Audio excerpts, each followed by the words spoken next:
ಕನ್ನಡದ ಖ್ಯಾತ ಹಾಸ್ಯ ನಟನಿಗೆ ಅಂತಿಮ ನಮನವನ್ನು ಸಲ್ಲಿಸುವಂತಹ ಸಮಯ. ರವೀಂದ್ರ ಕಲಾಕ್ಷೇತ್ರದಲ್ಲಿ ಉಮೇಶ್ ಅವರ ಅಂತಿಮ ದರ್ಶನ ಆಗ್ತಾ ಇದೆ. ಈಗ ಆಲ್ರೆಡಿ ಸಿಎಂ ಸಿದ್ದರಾಮಯ್ಯನವರು ಉಮೇಶ್ ಅವರ ಅಂತಿಮ ದರ್ಶನವನ್ನು ಪಡ್ಕೊಂಡಿದ್ದಾರೆ. ಉಮೇಶ್ ಅವರ ದರ್ಶನವನ್ನು ಸಿದ್ದರಾಮಯ್ಯನವರು ಪಡೆದು ಸಂತಾಪವನ್ನು ಸೂಚಿಸಿದ್ದಾರೆ. ಉಮೇಶ್ ಅವರ ಆತ್ಮಕ್ಕೆ ಶಾಂತಿ ಕೋರಿದ್ದಾರೆ ಸಿಎಂ ಸಿದ್ದರಾಮಯ್ಯ. ಜೊತೆಗೆ ಡಿಸಿಎಂ ಡಿಕೆ ಶಿವಕುಮಾರ್ ಅವರಿಂದಲೂ ಕೂಡ ಉಮೇಶ್ ಅವರ ಅಂತಿಮ ದರ್ಶನ ಕೂಡ ಆಗಿದೆ. ನಮ್ಮನ್ನೆಲ್ಲ ನಕ್ಕು ನಲಿಸಿ ರಂಜಿಸಿ ಇವತ್ತು ನಮ್ಮನ್ನೆಲ್ಲ ಬಿಟ್ಟು ಅಗಲಿದ್ದಾರೆ. ಖ್ಯಾತ ಹಾಸ್ಯ ನಟನಿಗೆ ಅಂತಿಮ ನಮನವನ್ನು ಸಲ್ಲಿಸುವಂಥ ಸಮಯ. ಹಾಗಾಗಿ ಅವರ ಅಂತಿಮ ದರ್ಶನಕ್ಕೆ ಹಲವು ನಟರು, ಗಣ್ಯರು, ಅವರ ಜೊತೆಗೆ ಕೆಲಸ ಮಾಡಿದಂತಹ ಸಹ ಕಲಾವಿದರೆಲ್ಲರೂ ಕೂಡ ಅವರ ಅಂತಿಮ ದರ್ಶನವನ್ನು ಪಡ್ಕೊಳ್ತಾ ಇದ್ದಾರೆ. ಅದರಂತೆಯೇ ಸಿಎಂ ಸಿದ್ದರಾಮಯ್ಯನವರು ಕೂಡ ಹಾಗೆ ಡಿಕೆ ಶಿವಕುಮಾರ್ ಅವರು ಇಬ್ಬರೂ ಸಂತಾಪವನ್ನು ಸೂಚಿಸಿ ನಂತರ ಮಾಧ್ಯಮಕ್ಕೆ ರಿಯಾಕ್ಷನ್ ಕೊಟ್ಟರು.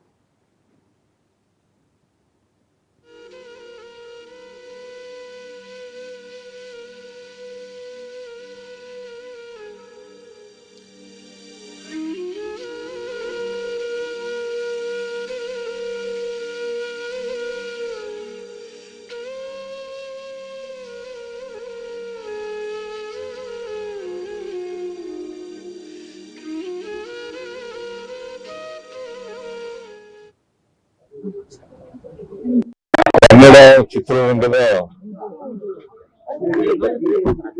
ಹಿರಿಯ ನಟ,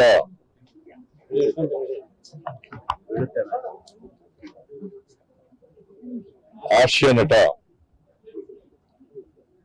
ಶ್ರೀ ಉಮೇಶ್ ರವರು ನಿಧನರಾಗಿದ್ದಾರೆ. ಅವರಿಗೆ ಸುಮಾರು 80 ವರ್ಷ ವಯಸ್ಸಾಗಿತ್ತು.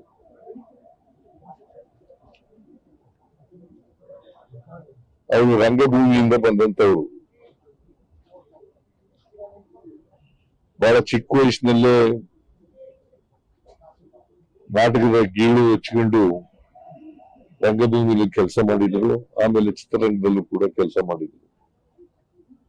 ಅವ್ರ ಮಗಳು ಸಿಕ್ಕಿದ್ಲು. ಈಗ ಅವ್ರ ಮಗಳು, ಒಬ್ಳೆ ಮಗಳು, ಅವಳು ಹೇಳ್ತಾ ಇದ್ಲು ಸುಮಾರು 900 ಚಿತ್ರಗಳಿಗೂ ಹೆಚ್ಚು ನಟನೆ ಮಾಡಿದ್ರು ಅಂತ. ಬಹುಶಃ ಇಷ್ಟೊಂದು ದೀರ್ಘಕಾಲ ಕನ್ನಡ ಚಲನಚಿತ್ರಕ್ಕೆ ಸೇವೆ ಮಾಡಿದಂತ ಒಬ್ಬ ಹಿರಿಯ ನಟ. ಅವರು ಇತ್ತೀಚೆಗೆ ಕ್ಯಾನ್ಸರ್ನಿಂದ ನರಳುತ್ತಾ ಇದ್ರು. ಕನ್ನಡ ಚಿತ್ರರಂಗದ ಹಿರಿಯ ನಟ,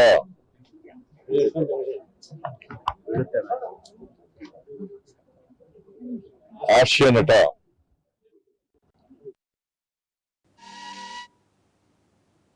ನಟ ಉಮೇಶ್ ಅಗಲಿಕೆಗೆ ಚಿತ್ರರಂಗದ ಗಣ್ಯರು ಕೂಡ ಕಂಬನಿ ಮಿಡಿದಿದ್ದಾರೆ. ಚಿತ್ರರಂಗದ ಹಲವು ಗಣ್ಯರು ಉಮೇಶ್ ಅವರ ದರ್ಶನವನ್ನು ಪಡ್ಕೊಂಡಿದ್ದಾರೆ. ಅಂತಿಮ ದರ್ಶನವನ್ನು ಗಿರಿಜಾ ಲೋಕೇಶ್ ಆಗಿರ್ಬೋದು, ಸಾರಾ ಗೋವಿಂದ್ ಆಗಿರ್ಬೋದು,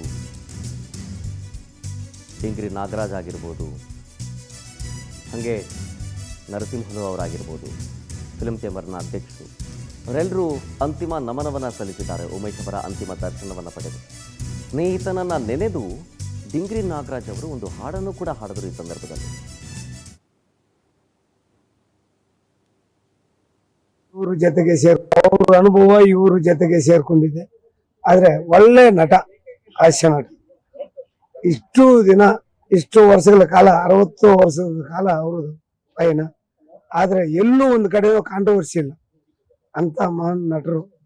ಅವ್ರಿಗೆ ಒಳ್ಳೆ ಆತ್ಮ ಶಾಂತಿ ಸಿಕ್ಲಿ, ಅವ್ರ ಮನೆಯವ್ರಿಗೂ ಅವ್ರ ಮಗಳಿಗೆ ಅವ್ರ ಇಲ್ಲದ ಶಕ್ತಿ ಭರಿಸೋ ಶಕ್ತಿ ಭಗವಂತ ಕೊಡ್ಲಿ ಅಂತ ಹೇಳಿ ನಾನು ಪ್ರಾರ್ಥನೆ ಮಾಡ್ತೀನಿ. ನಮಸ್ಕಾರ. ಅವ್ರ ಅನುಭವ ಇವ್ರ ಜೊತೆಗೆ ಸೇರ್ಕೊಂಡಿದೆ. ಆದ್ರೆ ಒಳ್ಳೆ ನಟ, ಹಾಸ್ಯ ನಟ. ಇಷ್ಟು ದಿನ, ಇಷ್ಟು ವರ್ಷಗಳ ಕಾಲ, 60 ವರ್ಷದ ಕಾಲ ಅವ್ರದ್ದು ಪಯಣ.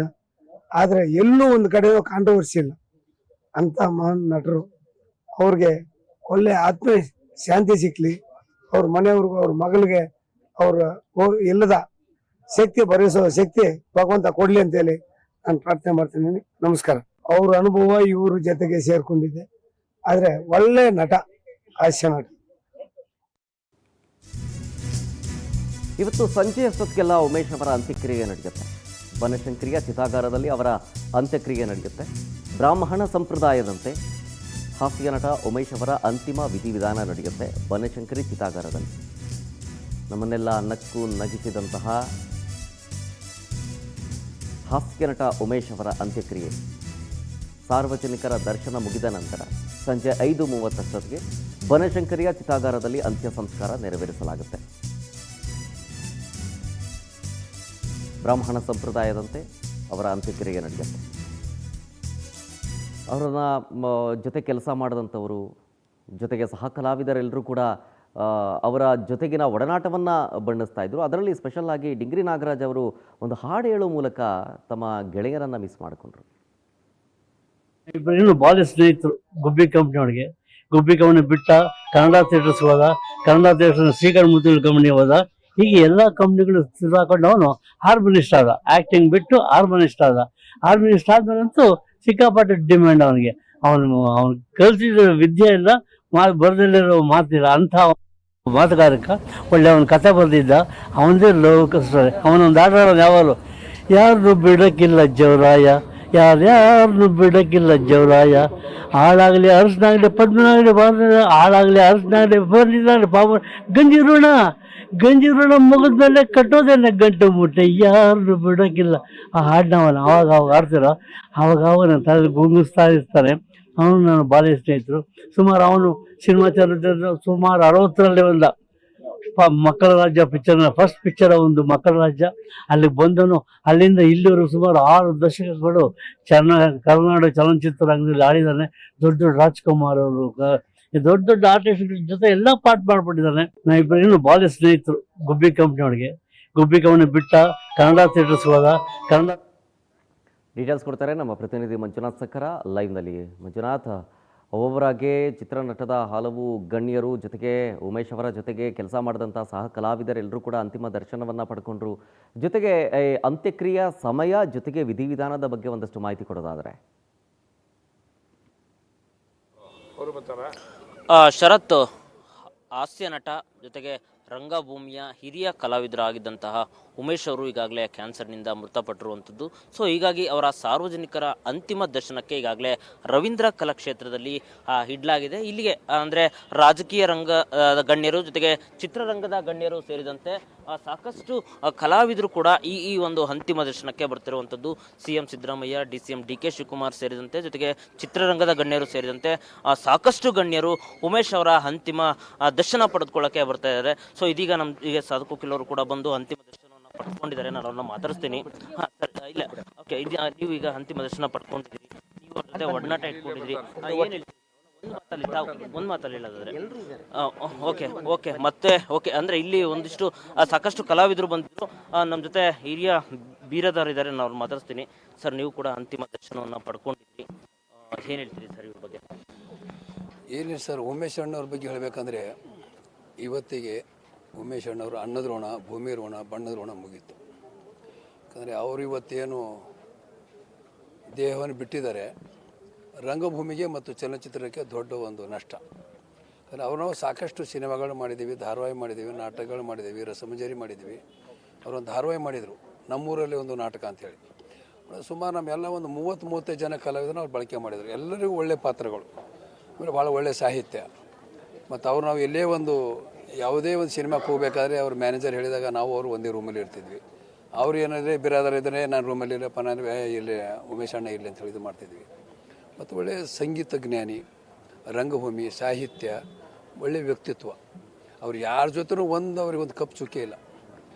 ಒಂದೇ ಒಂದು ಹೇಳ್ಕೊಂಡು ದೇವರು ಅಂತ ಹೇಳ್ಬೋದು ಅಷ್ಟೇ. ಯಾಕಂದರೆ ಅವ್ರ ಕೋಪ ಅನ್ನೋದೇ ಗೊತ್ತಿಲ್ಲ. ಯಾರು ಏನಾದ್ರು ಹೌದಾ ಅಂತೇಳಿ ನಗ್ನಗ್ತಾರೆ ಮಾತಾಡಿ ಇದು ಮಾಡ್ತಿದ್ರು. ಇವತ್ತೆಲ್ಲ ಭಾಳ ಒಂದು ನಷ್ಟ, ಏನು ಹೇಳೋಕ್ಕಾಗ್ತಾಯಿಲ್ಲ. ಯಾಕಂದರೆ ಕೆಲವು ಅವರ ಒಂದು ಸೀರಿಯಲ್ಗಳು ಮಾಡುವಾಗ ಅವ್ರು ಹೇಗಿತ್ತು, ಅವರು ಸಾಹಿತ್ಯ ಜ್ಞಾನ ಹೇಗಿತ್ತು ಅಂದರೆ, ತುಮಕೂರು ಹತ್ರ ಒಂದು ನಾವು ಸೀರಿಯಲ್ ಮಾಡಿದ್ವಿ. 8 ದಿವಸ ಬಿಟ್ಟು ಸೀರಿಯಲ್ ಅಂತೇಳಿ 4 ದಿವಸಕ್ಕೆ ಇದಾಯಿತು. ಸ್ಕ್ರಿಪ್ಟ್ ಬರೆದಿರಲಿಲ್ಲ, ಅಲ್ಲೇ ಸ್ಕ್ರಿಪ್ಟ್ ಬರೆದು ಅಲ್ಲೇ ಮಾಡೋದು. ಸುಮಾರು 6-7 ಸೀನ್ ಮಾಡಿಸಿದ್ರು. ಹಾಗಾಗಿ ಭಾಳ ಇದು ಯಾಕಂದ್ರೆ